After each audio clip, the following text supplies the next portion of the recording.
folks, Sid here, Border Archery.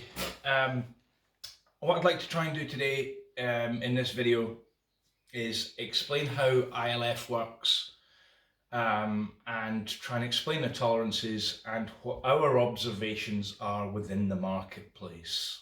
Okay. First off, I think it's kind of important to try and explain how the dovetail system works and how the pressures of impact that happen on bow closure will stress out the system and what you kind of don't want, right? Now, with the ILF system, what you have is you have a limb metal hardware pocket, and then you have a limb bolt. Okay, so you get 2 points of contact. One is against the limb bolt, and one is against the horseshoe, where the dovetail sits. So first off, you can get different lengths of limb. We've recently seen a manufacturer change the dimensions because the limbs were long, and that was putting pressure on the limb bolt. Now, because the limb bolt sticks up, you really don't want pressure on the limb bolt. There is a so-called bolt down version of ILF, and it has a slot down here so that it can accommodate different lengths of limb, but it's one of the tolerance issues. It's actually quite a pain to try and handle, but it can allow inward pressure onto the limb bolt. Now, with the limb bolt being a small limb bolt, small in diameter, it can actually bend the limb bolt on closure. Now, what happens during closure is when the bow comes to a stop, there's an inward and downward, well, towards center compression of the bow as it gets squashed. Okay, so the way ILF works is the dovetail goes in, and you'll see that it fits against there. Okay, so the inward compression lands on this plate here, and it creates a shear through the limb dovetail, and that way the pressure doesn't get to the limb bolt, bending it.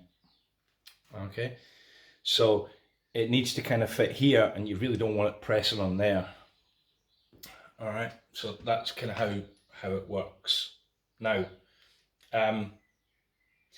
since we're talking about tolerances, limb fit, one of the reasons why we've gone for an open pocket design is that it allows you to test the individual fit aspects of the limb. So first thing we'd recommend if you have a fit issue is you turn the limb upside down and you check the limb on the limb bolt. All right, as tested in other videos by other people, the limb should not fall off. All right, the second fit is the one that you're looking to try and test, is the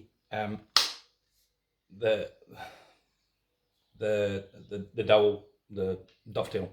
Okay, so again, there are tolerances to be had, and yeah, you want it to be snug. Okay, now you can get into engineering arguments as to what a tolerance should be, but the tolerance on a technical drawing would be 1 millimeter plus or minus 0.1, plus or minus 0.1 of a millimeter. So that could be 0.9 to 1.1 or somewhere in between. Okay, a reasonably good tolerance for engineering, reasonably good, for millimeters would be 0.02 plus or minus. Okay, plus or minus 0.01 would be classed as quite a tight tolerance. Okay, to give you some sort of indication. If you wanted a very snug, kind of tightish fit, then you could specify a tolerance of say 2mm plus nothing minus 0.2 on the dowel so that it fits in most cases. Okay, but anyway, you can specify the values, right? I'm not going to get into an argument with somebody on the internet that claims to know more and starts quoting H2 standard whatever. Right. Okay, so the idea is that both ends of this fit have a tolerance. Now, one of the problems with the tolerance at the limbo end is it's not metal to metal. It's metal to a varnished surface. So it kind of depends on how much varnish has been put on as to what the tolerance is on that fit.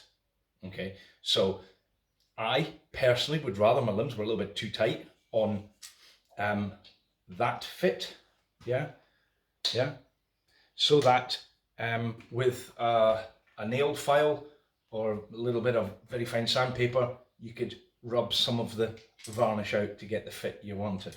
I'd rather it that way, okay, but that's my personal choice.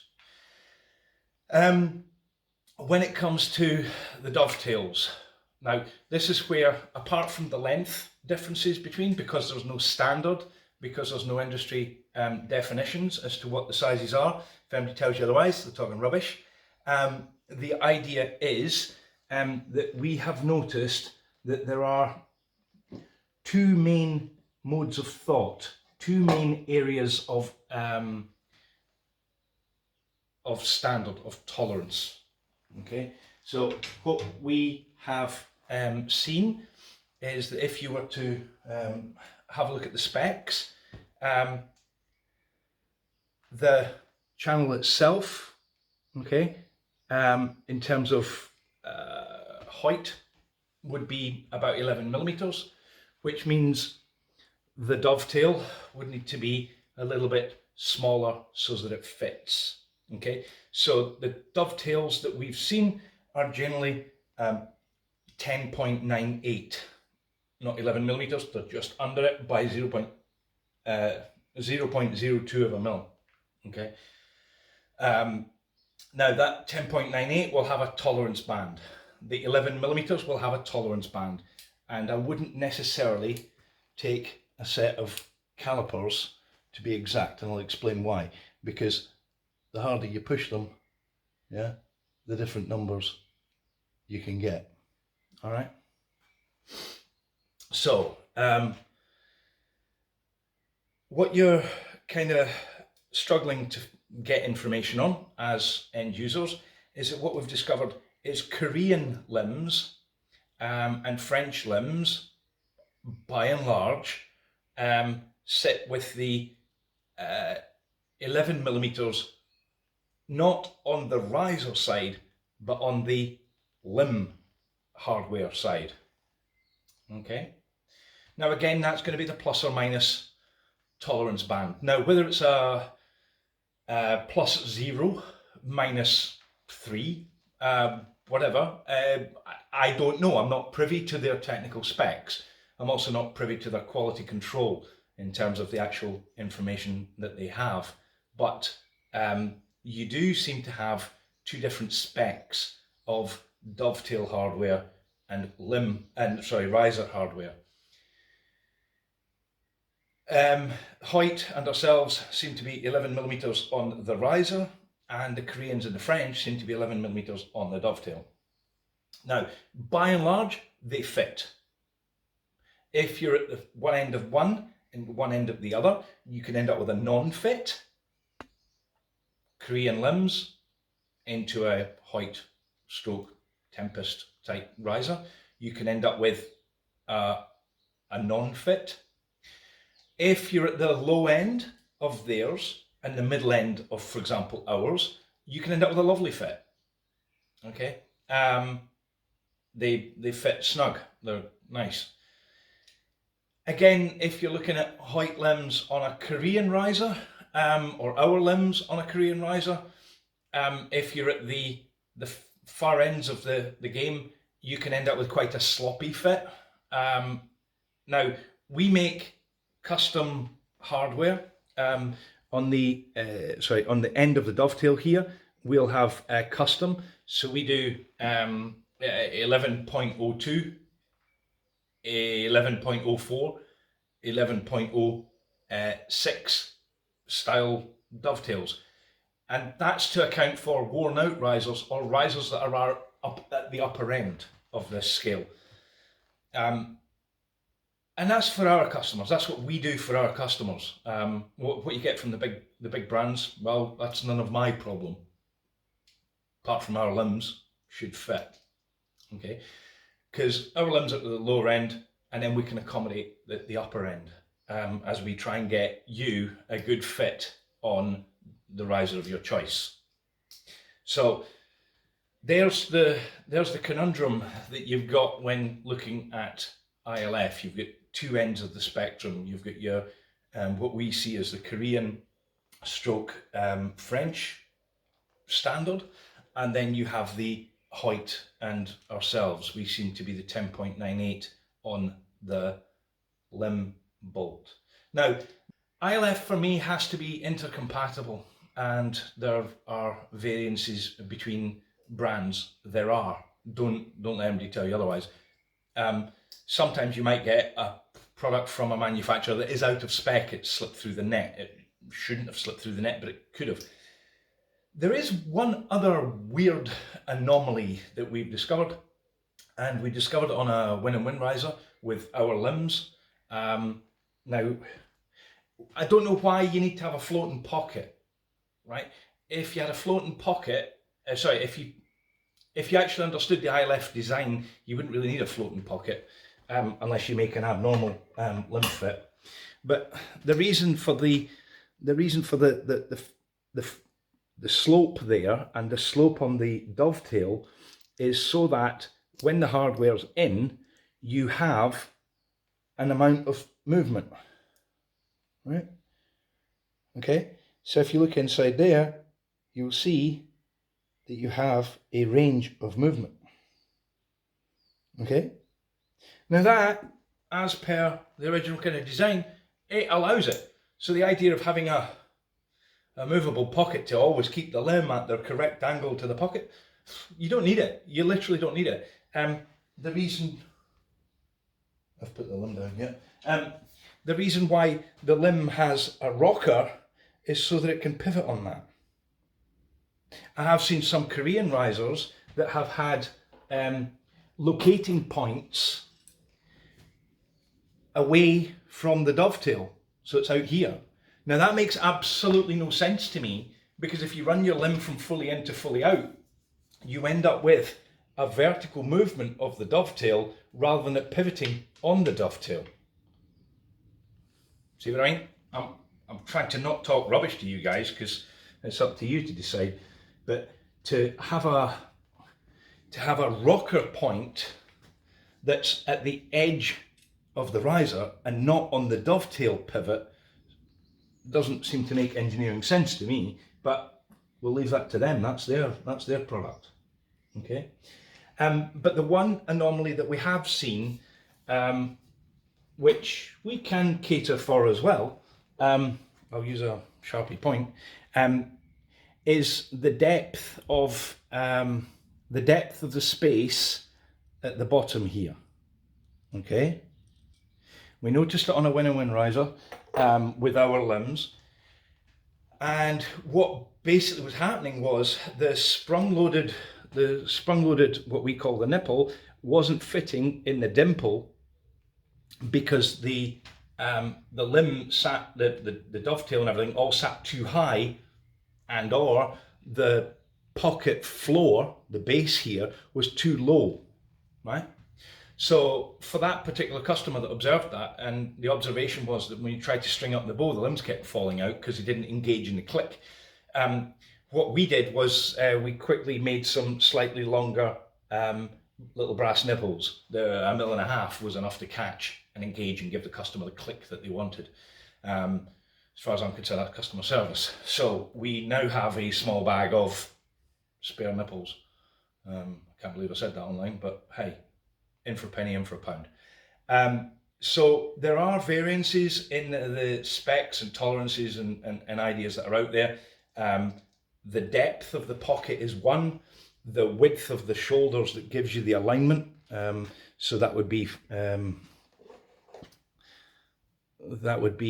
that little vertical bit there, and the vertical bit on that side, which is where it lines up with the side of the barrel here, this bit. That's where the tolerance comes in. That's the bit that's critical to the alignment of the limbs. Okay, now what we do with the Tempest is, and our lateral limb alignment on the wood risers, is we provide a flat horseshoe. Now, should you have a snug fit, we will probably recommend that you have a little bit of a file off of one side and a little bit of a file off the other, so that your limbs fit. I mean, literally a small file, you're talking 0.02 of a millimetre, so that's 0.01 off of one side and 0.01 off the other side, and the limbs will fit. Now, the advantage to that is, should you want to go back to original tolerances from Border, what we would suggest is you just ask us for a new horseshoe with the correct whichever dot you're looking for, and we will send you out one that the one that you've modified, we'll send you out an original one. Now, they're only 3 millimeters thick, so they fit in an envelope and we can ship them out to you. It's one of the things that we did when we looked at the lateral limb alignment systems in the Tempest. Okay. Now, for your fits and giggles, the reason why we didn't go for the standard left-right adjustment, slight pinch, little channels that the competition have, and why we went for the little horseshoes, is the horseshoe is aligned correctly. It's not aligned off of the screws, it's actually aligned off of the side channels. So when people say, oh, can I get the anodizing stripped off and can I do something else with it? Generally what happens is you completely blow these tolerances to bits, and therefore the horseshoe will get quite slack, and that would blow your alignment, your true center alignment. So what we do is we have captured the whole damn system. So these screws, when you've got a limb, because the rocker sits right across this point, those screws cannot come out. They're completely captive once the bow is strung.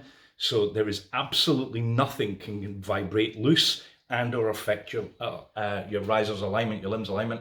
Nothing can go wrong with the alignment of the system in a Tempest. Now, what you can do is you can look at the 1 dot, 2 dot, whatever one you've got, and you can allocate them to a set of limbs. And if you've got two sets of limbs, one for indoor, one for outdoor, you get, okay, my indoor, my bottom limb has a 1 dot to the left, and my outdoors are true centers. So you can quickly, once you've got your bow set up for winter, you can go outdoor, then you can go back to winter again, and you can straight back to that setting because it's there, it's written down in your notebook. So it might be a little bit of a faff to start with, but you do end up with a very straight setup every time when you go and install the correct horseshoes. None of this arbitrary positioning of the grub screws, and the grub screws can't fall out because there ain't any on the side, there ain't any grub screws, everything's captive. Okay, now we do run the locking nut up the back there, and that stops the limb bolt from moving.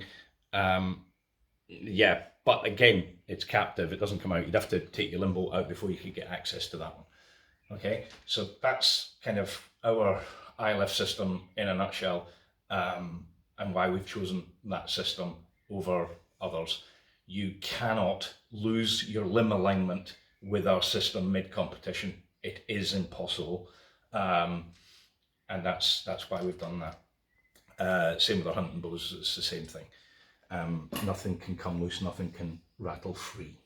All right, so you've got your tolerances on the length of the limb butt, you've got your tolerances on the width of the slot, you've got your tolerances on the depth of the slot, you've got the tolerance on the U on the limb into the limb bolt, and you've got the rocker locating point on the risers. Those are all things that are kind of the variables that we see within the marketplace, and they all kind of work, don't get me wrong.